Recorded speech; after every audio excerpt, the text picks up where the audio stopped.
Good morning class. कैसे हैं आप? सामाजिक विज्ञान की ऑनलाइन क्लास में आपका हार्दिक स्वागत है। तो आइए बात करते हैं आज के बारे में। मैं आज आपसे थोड़ी सी व्यवहारिक बात करूंगा। आप घर पे रहते हैं, इस पृथ्वी पर अपना जीवन यापन करते हैं और इसी पर आपका निवास स्थान बना हुआ है। हालांकि हमारे रहने के लिए आपने निवास स्थान बना लिया है अपने रहने के लिए, लेकिन खाने के लिए हमें मुख्यतः भोजन की आवश्यकता होती है।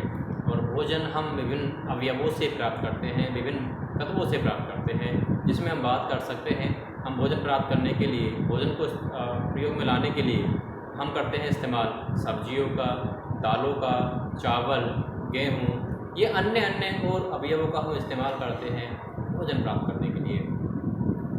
अपने शरीर को पोषण देने के लिए भोजन की बहुत ही महत्वपूर्ण आवश्यकता होती है। ये हमारे जीवन को आगे चलाता है, पोषण देने के साथ साथ हमारे शरीर का विकास भी करता है।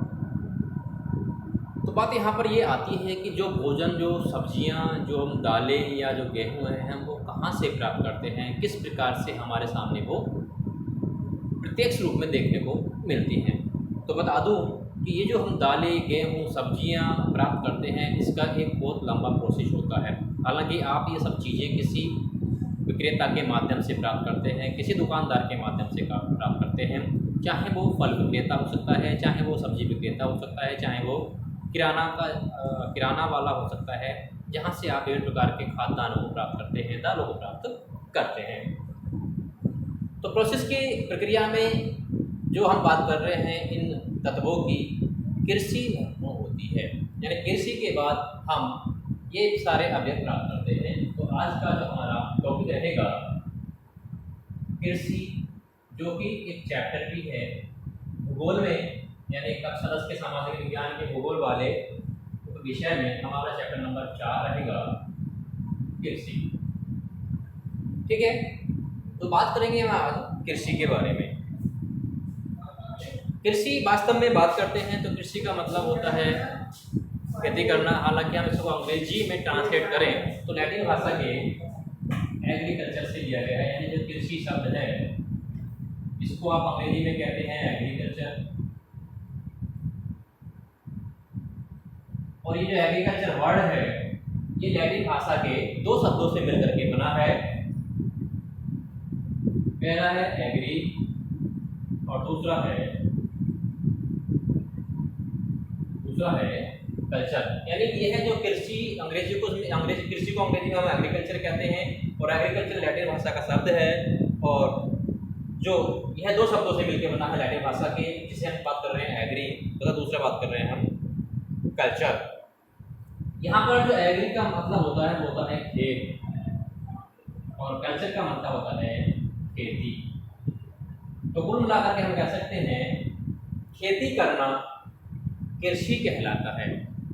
खेती करना कृषि कहलाता है। यहाँ पर हम बात कर रहे हैं एग्री की खेत से और कल्चर की खेती से। तो कुल मिलाकर हम बात कर सकते हैं कि खेती करना हमारा क्या कहलाता है, एग्रीकल्चर या कृषि कहलाता है। कृषि करने के लिए हमें विभिन्न प्रकार के क्रियाकलापों को पूरा करना होता है, जिसमें खेत की जुताई से लेकर के खेत के विभिन्न क्रियाकलाप, जैसे खेत जोतना, बीज बोना, निराई गुड़ाई, खाद, उर्वरक आदि का इस्तेमाल करना, ये कृषि कार्य में इस्तेमाल होने वाली कुछ क्रियाकलाप होते हैं, कुछ तकनीकें होती हैं।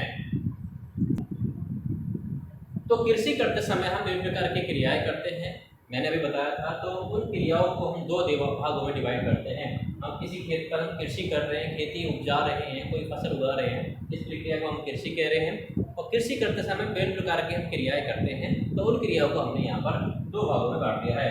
यानी तो कृषि की अगले टॉपिक हम बना सकते हैं कृषि की क्रियाएं। कृषि क्रियाएं दो प्रकार की होती है। एक होती है प्राथमिक क्रियाएं, दूसरे हम बात करेंगे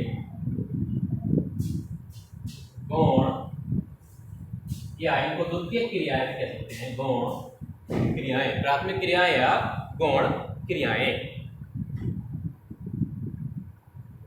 अब बात करते हैं प्राथमिक क्रियाओं की। तो प्राथमिक क्रियाओं के अंतर्गत हम भूमि पर कृषि करने को सम्मिलित करते हैं। यानी हम कृषि जो कर रहे हैं, या कह सकते हैं कृषि हमारी प्राथमिक क्रियाओं के अंतर्गत आती है। लेकिन कृषि के साथ साथ हम अन्य और जो सहयोगी क्रियाएं करते हैं कृषि कार्य को सहयोग करने के लिए और अपने आर्थिक विकास के लिए जो हम सहायक क्रियाएं करते हैं उनको हम कहते हैं गौण क्रियाएं। यानी कृषि कार्य के साथ साथ की जाने वाली क्रियाओं को कहते हैं गौण क्रियाएं। और धरातल पर या पृथ्वी पर या किसी भूमि पर हम कृषि उत्पादन की प्रक्रिया को कहते हैं हम प्राथमिक क्रियाएं। यानी हम कृषि की दो क्रियाओं को हमने इसमें सम्मिलित किया है। ठीक है, तो कृषि जहाँ तक मैं समझता हूँ आपको समझ में आ गया होगा और कृषि की क्रियाओं के बारे में भी आपने समझ लिया होगा। अब हम बात करेंगे भारतीय कृषि की विशेषता की। भारतीय कृषि की विशेषताएं, यानी भारत एक बड़ा क्षेत्र है। मैं डायग्राम बना दूं और अभी थोड़ा सा प्रैक्टिकली देखेंगे।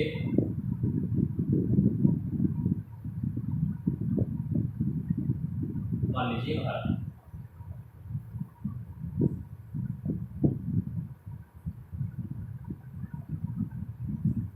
ठीक है, तो भारत की कृषि की हम बात करेंगे तो भारत में जो कृषि की जाती है इस पूरे भूभाग पर, इस पूरे क्षेत्र पर जो लोग कृषि करते हैं, विभिन्न प्रकार की क्रियाएं करते हैं, तो उस कृषि की क्या विशेषता होती है? भारत में कृषि की विशेषताएं सबसे पहली होती है जो भारतीय कृषि है उसकी हम बात कर रहे हैं। भारतीय कृषि सबसे पहले क्या है? जीवन निर्वाह कृषि। यानी भारत में जितनी भी कृषि की जाती है वो वहाँ के लोगों के लिए, अधिकांश जनसंख्या के लिए रोजगार का साधन बनती है। उनके जीवन को चलाने के लिए विभिन्न प्रकार के रिसोर्सेज उपलब्ध कराती है, साधन उपलब्ध कराती है। यानी कृषि खुद एक जीवन निर्वाह साधन है। तो भारत में कृषि की जाती है उसका प्रमुख विशेषता होती है, भारत में की जाने वाली कृषि की प्रमुख विशेषता यह है कि वह अधिकांश क्षेत्र की जनसंख्या का, या भारत की जो अधिक जनसंख्या है, आधे से अधिक जनसंख्या है, उसके लिए जीवन निर्वाह का कार्य करती है। जिसको जीवन निर्वाह कृषि भी हम कह सकते हैं। आगे आता है नंबर 2, भारत में कितनी भी खेती की जाती है उसमें एक विशेषता हमने पढ़ी कि वो कृषि जीवन निर्वाह का प्रमुख साधन है। दूसरी विशेषता है भारतीय कृषि में खाद्यान्न फसलों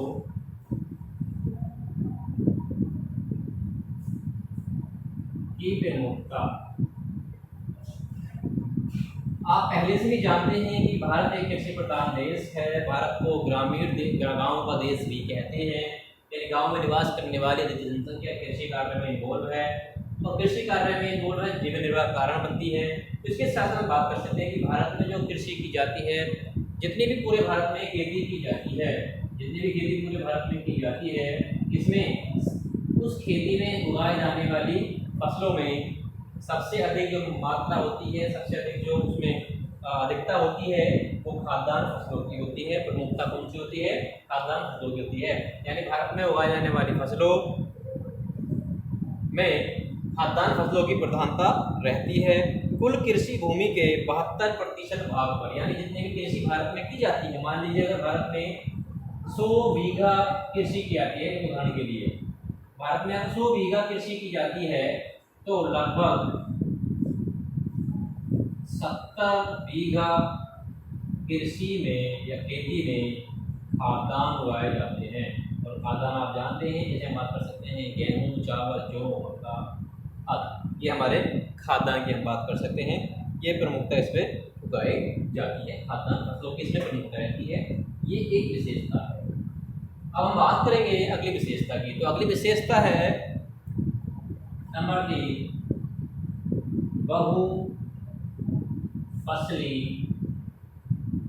कृषि।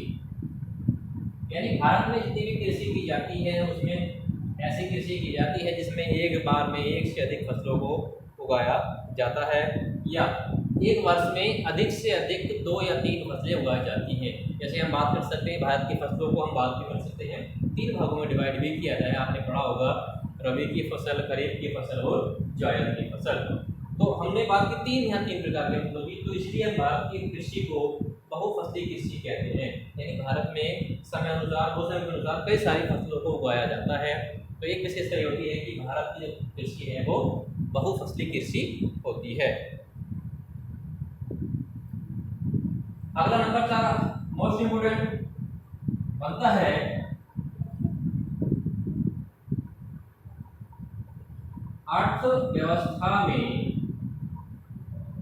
अर्थव्यवस्था में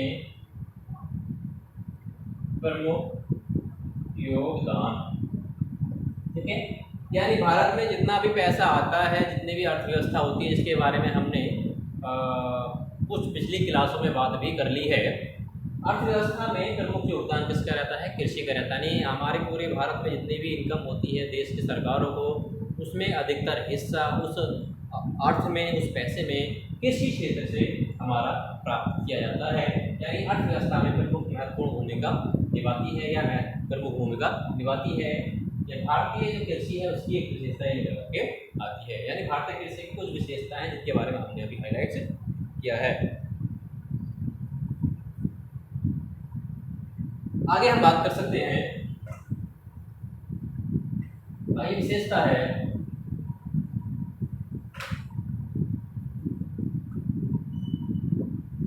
नंबर 5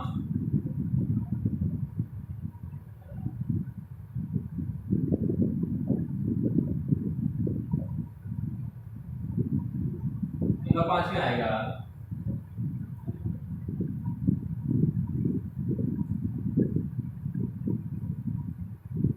कृषिगत भूमि का प्रतिशत अधिक। यानी कि भारत में जितनी भी कृषि योग्य भूमि है उसकी बात कर सकते हैं। यानी लगभग देश के जितनी भी कृषि योग्य भूमि है उसके अधिकतर भाग पर हम कृषि कर लेते हैं। मान लीजिए हमारे पास कृषि योग्य भूमि ये है, ठीक है, और इसमें से भी हम अधिकतर भाग पर कृषि कर लेते हैं। ये भारतीय कृषि की एक विशेषता है। यानी भारत की कृषि योग्य भूमि है उसका प्रतिशत 70% से भी अधिक है। यह विश्व के अन्य देशों की तुलना में बहुत अधिक है। यानी अन्य देश जितने भी विश्व में आते हैं उन सब में काफ़ी हद तक अधिक है हमारा ये भारतीय कृषि की विशेषताएं हैं।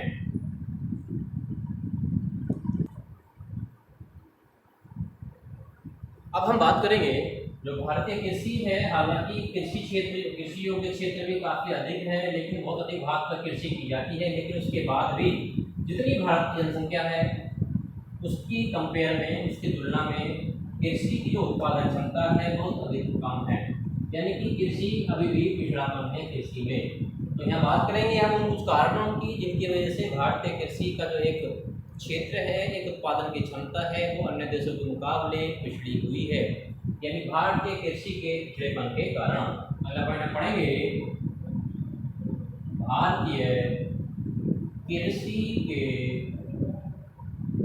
पिछड़ेपन के कारण। पिछड़ेपन का मतलब अभी बाकी देशों की तुलना में हमारे देश में उत्पादन क्षमता, उसमें इस्तेमाल होने वाले कृषि की विधियां वो अभी बहुत पीछे है। यानी आधुनिक समय की कंपेयर में बात की जाए तो बहुत ही पीछे है। तो कुछ कारण हैं ऐसे जो भारतीय कृषि के पिछड़ेपन के कारण बने हुए हैं। उनमें सबसे पहले हम हाईलाइट करेंगे। सबसे पहला है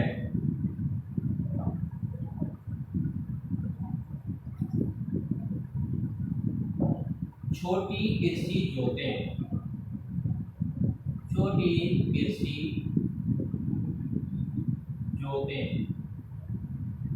या कृषि जोतों की अधिकता, ये हेडिंग बना सकते हैं, समझ सकते हैं, पहले समझिएगा। देखिए कृषि जोत का मतलब होता है एक बड़ा भाग है उसको छोटे छोटे टुकड़ों में हम अगर बांट देते हैं या हम किसी पारिवारिक समस्या की वजह से उसका विभाजन कर देते हैं तो वो जो एक क्षेत्र है वो बन जाता है छोटी जोत।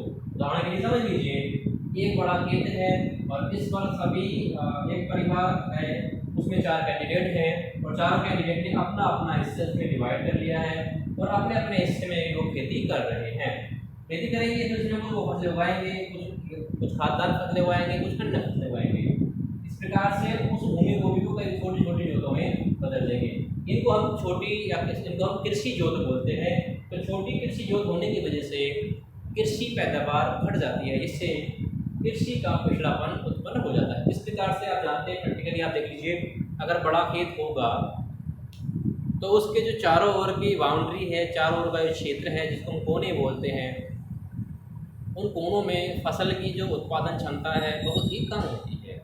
और हम अगर एक खेत को अन्य अन्य भागों में डिवाइड कर देंगे तो कोनों की जो संख्या, जहाँ पर हम कृषि की बात कर रहे हैं, इनमें क्या है वो डिवाइड हो जाएगी और कृषि जो छोटी हो जाएगी। और उसके बीच में मेड़े बना देंगे, जिनको हम डोर बोलते हैं, मेड़ बना देंगे। मेड़बंदी करने के बाद से कुछ ज़मीन, कुछ जो भूमि है वो मेड़ों में, कुछ कोनों में, कुछ पानी की सिंचाई के लिए जो हम बात करते हैं, बनाते हैं, सिंचाई की नालियाँ बनाते हैं, उनमें वो घिर जाएगी। अब छोटी जोतें होने की वजह से क्या है, उत्पादन क्षमता कम हो जाएगी, जिससे हमारा कृषि का जो क्षेत्र है वो पिछड़ जाएगा।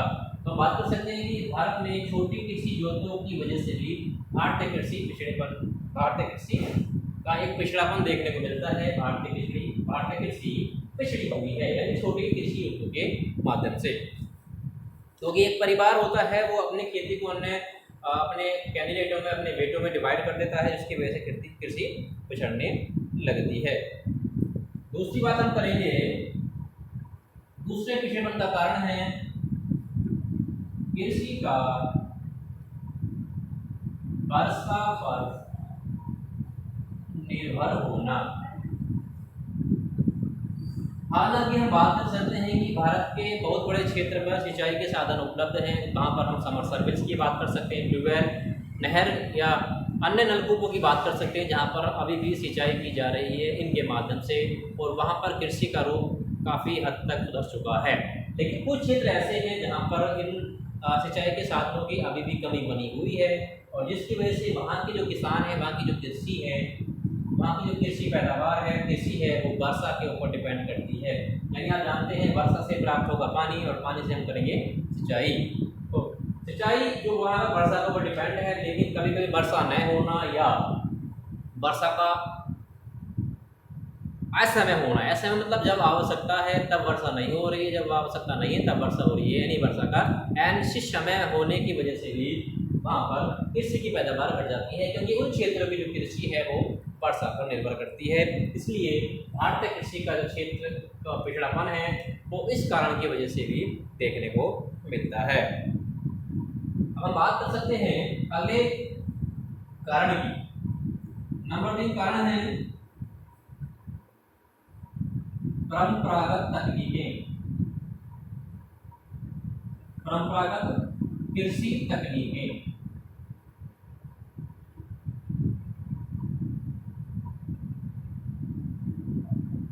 यानी भारत में अभी भी जो कृषि करने की विधियां हैं, जो कृषि करने की तकनीकें हैं, वो प्राचीन समय से जो चली आ रही हैं, जिनको हम परंपरागत कहते हैं, अभी भी वही बनी हुई है, जिसकी वजह से कृषि पैदावार का जो कृषि उत्पादन क्षमता है वो अधिक नहीं हो पा रही है। कृषि का रूप है उसका आधुनिकीकरण नहीं हो पा रहा है।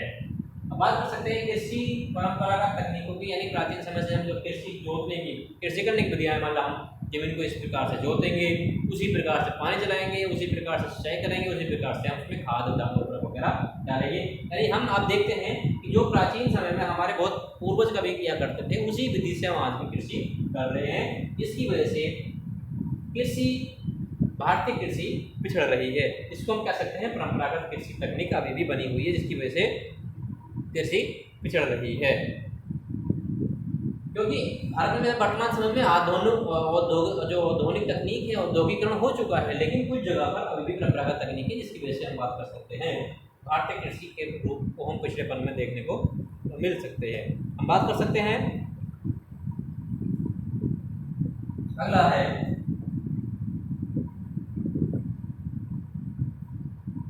श्रम प्रधान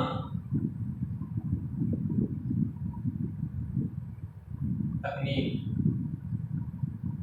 ये भी प्रमुख कारण है भारतीय कृषि के पिछड़ने का। श्रम प्रधान का मतलब यहाँ पर मानवीय श्रम की बात कर रहे हैं। भारत में जितनी भी कृषि अभी भी की जाती है वो मानवीय श्रम के ऊपर निर्भर होती है, और मानवीय श्रम क्योंकि महंगा भी होता है और समय अधिक लगता है, इस वजह से जो कृषि क्षेत्र है वो पिछड़ जाता है। यानी श्रम प्रधान तकनीक होने की वजह से भारतीय कृषि पिछड़ रही है। इसको इस प्रकार से भी समझ सकते हैं कि देश में जनसंख्या अधिक है, और जनसंख्या अधिक होने की वजह से जो जनसंख्या का अधिकतर भाग है वो कृषि कार्यों में इन्वॉल्व हो जाता है, जिसकी वजह से वहाँ से श्रम शक्ति का हम जनसंख्या के रूप में, जनसंख्या के एक बड़े भाग का श्रम शक्ति के रूप में इस्तेमाल कर लेते हैं, जिसकी वजह से मशीनों, जो आधुनिक मशीनें हैं या जो आधुनिक तकनीकें हैं या आधुनिक यंत्र हैं, उनका इस्तेमाल हम नहीं करते हैं, जिसकी वजह से अभी भी ये कृषि हमारी पिछड़ रही है।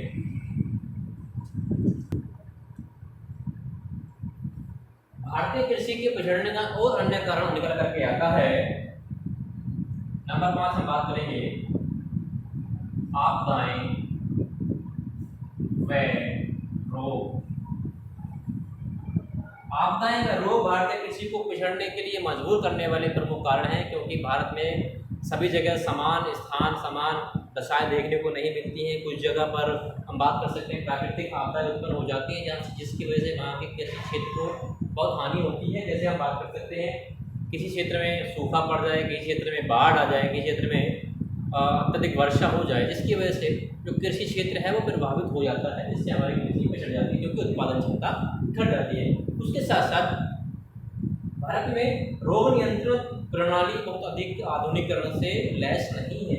भारत में जो कृषि होती है, फसलें होती हैं, उनमें विभिन्न प्रकार के रोग लग जाते हैं, जिनको दूर करने के लिए आधुनिकीकरण तकनीक का इस्तेमाल बहुत कम किया जाता है, इससे पैदावार कम हो जाती है। यानी कि रोग और आपदाएं भी हमारी भारतीय कृषि को पीछे ले जाने का कारण बनती हैं, पिछड़ेपन का कारण बन जाती हैं। देखिए ये बात कर सकते हैं, आगे पिछड़ेपन का कारण आता है हमारा नंबर 6।